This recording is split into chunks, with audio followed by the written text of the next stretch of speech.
gens ont mal, aux articulations, ils ont de la fièvre.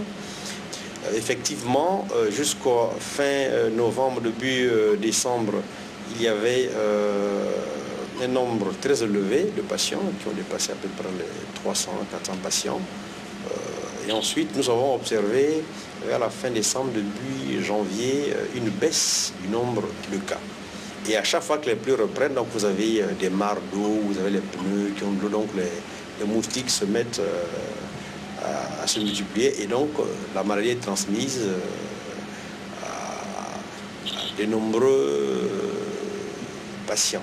La prévention consiste en plusieurs points. Le premier point, il faut éradiquer toutes les sources d'eau stagnantes, première chose. Deuxièmement, il faut faire une lutte antivectorielle, donc tuer tous les moustiques, tout en sachant que la ville de Mouila est ouverte sur la ville de Tchibanga, Ndende, Tchibanga, et ensuite sur Lambaréné, et que les populations bougent. À tel point que vers le début décembre, on a eu une épidémie aussi qui a commencé à Libreville, qui continue aussi à évoluer, mais à bas bruit. On a eu un acmé vers la fin du mois de décembre, et là, le nombre de cas se tasse de façon progressive. Donc, c'est dire que nous, le ministère de la Santé a communiqué sur cette épidémie. Nous avons expliqué que ce n'était pas une maladie grave, comme je disais tantôt, et qu'il faut la soigner avec des anti-inflammatoires, des antalgiques, et souvent au bout de quelques jours, ça passe. Je vous l'ai dit, l'ONG Aimons notre Afrique, en abrégé ANA, que dirige M. Aruna Ndoumba, reçu à Abidjan en Côte d'Ivoire par l'ambassadeur du Gabon, soutient le président de la République gabonaise, son Excellence Ali Bongo Ondimba, à la suite de la résolution de la crise en République centrafricaine. C'était vendredi dernier à la Cité de la démocratie à Libreville. Le point de l'audience depuis Abidjan, Cherel Annabelle Bungota.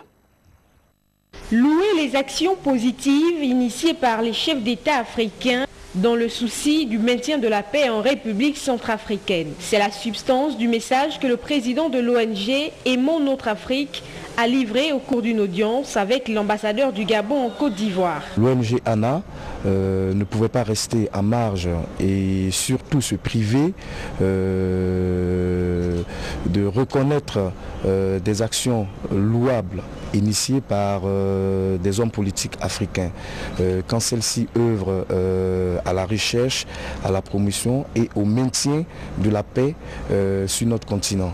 Ici, c'est surtout la reconnaissance des efforts inlassables des présidents de la communauté économique des États de l'Afrique centrale et partant du président en exercice de la communauté économique et monétaire de l'Afrique centrale, Ali Bongo Ondimba, distingué homme de paix.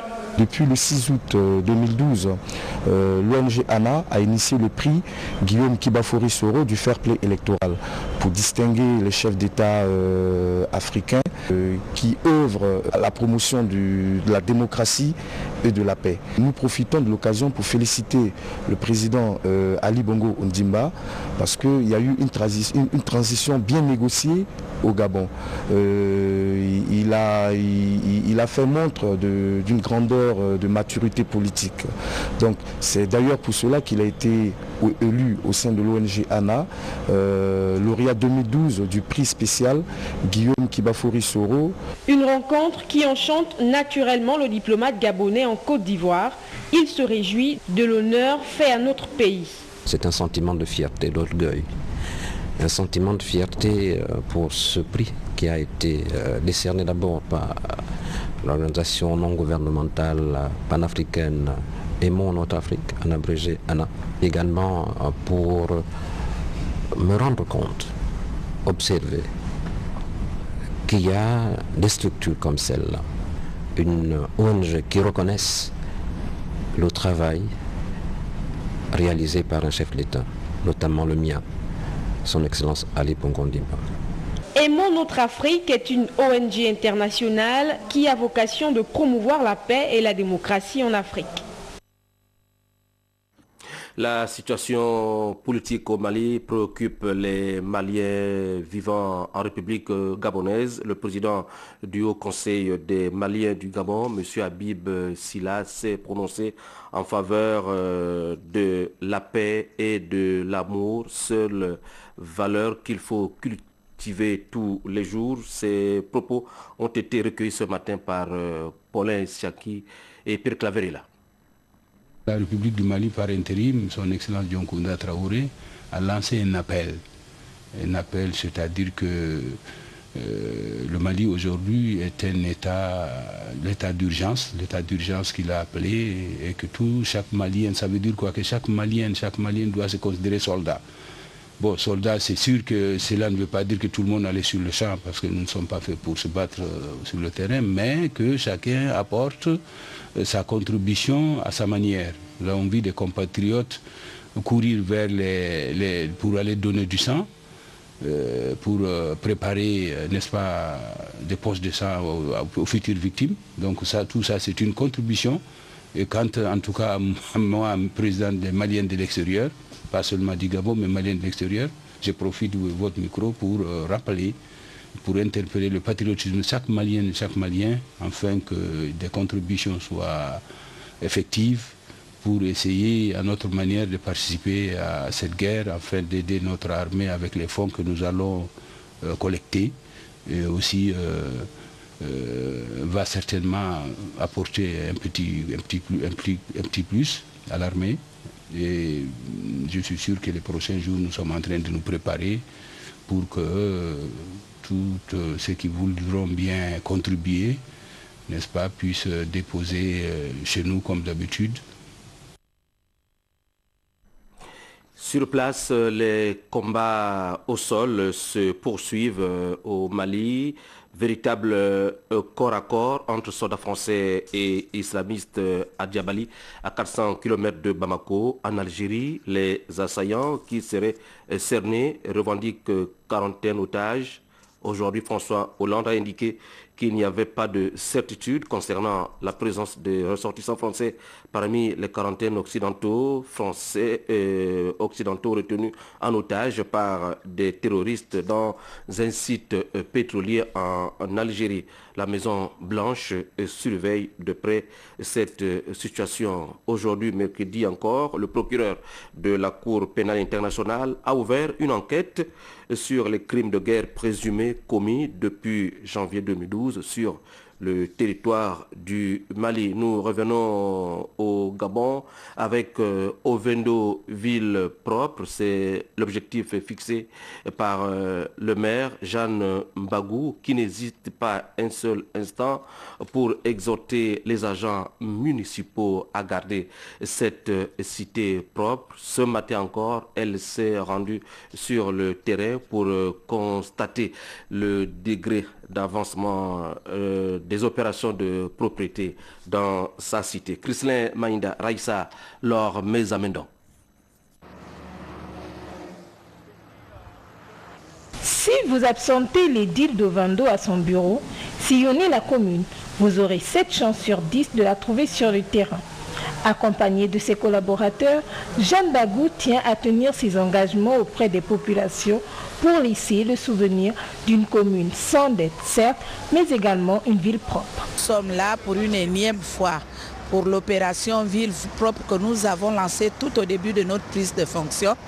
Donc, nous allons non seulement dépousser, comme vous êtes en train de le voir là, curer les caniveaux également, et puis enlever tout ce qui est comme épave. Nous allons nous battre jusqu'à la dernière énergie, comme je vous l'ai dit la dernière fois lors du conseil municipal, que nous partirons sans laisser des dettes à la commune, et nous partirons aussi sans laisser la ville sale.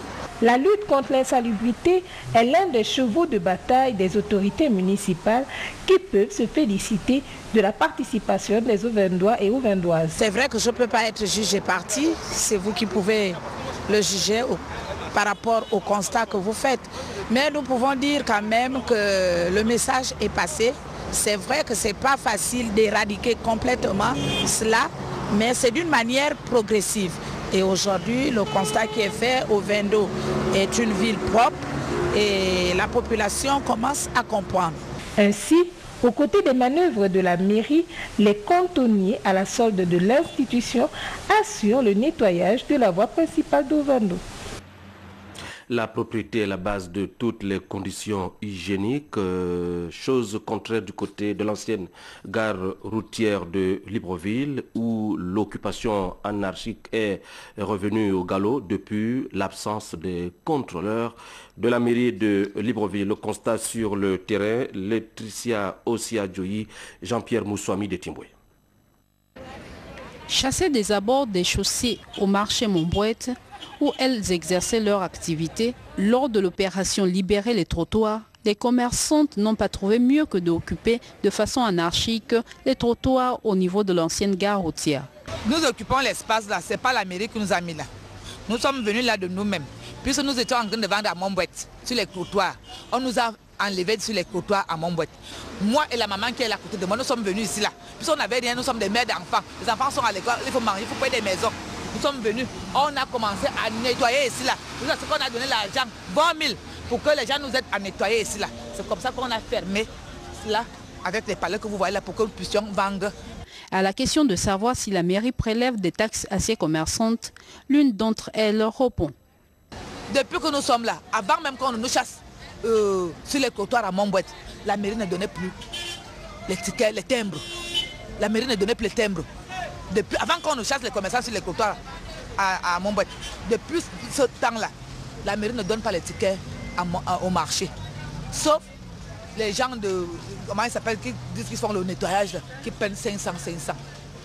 Alors que l'on redoute la persistance des épidémies telles que le chikungunya, et si tant est que la mairie ne prélève aucune taxe, il est difficile de comprendre la tolérance d'un tel incivisme qui met autant en danger les consommateurs que les commerçantes exposées à tout type d'accidents. Et puis la colère des personnels de la société de manufacture MGV qui s'insurge aujourd'hui contre les retards répétés de paiement de salaire, l'absence de dialogue social et la non-amélioration des conditions de travail pour parvenir tout risque de débordement de la grève déclenchée ce matin même. Le procureur de la République est allé offrir sa médiation en présence d'Edgar Ndjembi Doukaga. Félix Moudibangwe.